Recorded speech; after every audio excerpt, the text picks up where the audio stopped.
بسم اللہ الرحمن الرحیم۔ میں نہایت ہی مشکور ہوں القمر ٹی وی چینل کا، جنہوں نے ہمیں موقع دیا اور امت مصطفیٰ تک قرآن و حدیث کا پیغام پہنچانے کا۔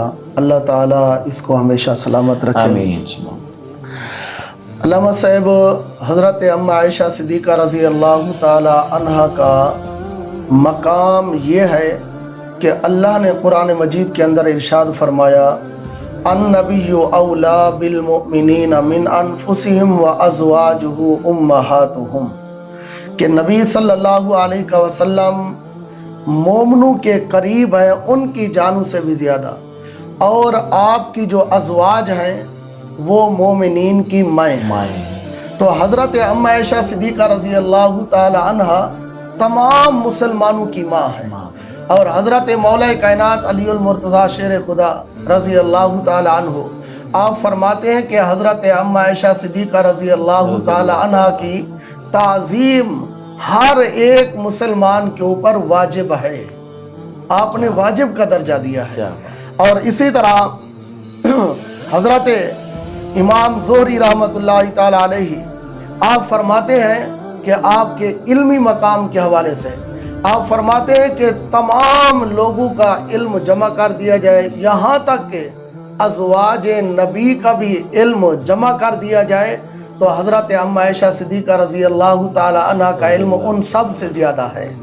اور اسی طرح حضرت امام ترمذی رحمۃ اللہ تعالی علیہ، آپ فرماتے ہیں کہ یہ ان کا مقام ہے۔ حضرت ام عائشہ صدیقہ دنیا کے اندر بھی نبی علیہ السلام کی بیوی ہے، آخرت کے اندر بھی نبی علیہ السلام کی بیوی ہے۔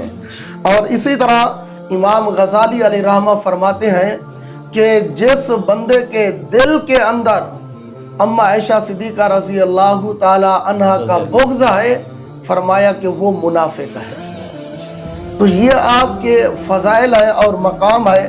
اور اسی طرح آپ کی یہ بھی فضیلت ہے کہ حضور علیہ السلام کے اوپر وحی نازل ہوتی، لیکن کسی بھی بیوی کے پاس ان کے بستر پر ہوتے وحی نہیں آتی تھی، بلکہ آپ جب حضرت ام عائشہ صدیقہ رضی اللہ تعالی عنہ کے بستر کے اوپر ہوتے تھے اس وقت آپ کے اوپر وحی بھی نازل ہوتی۔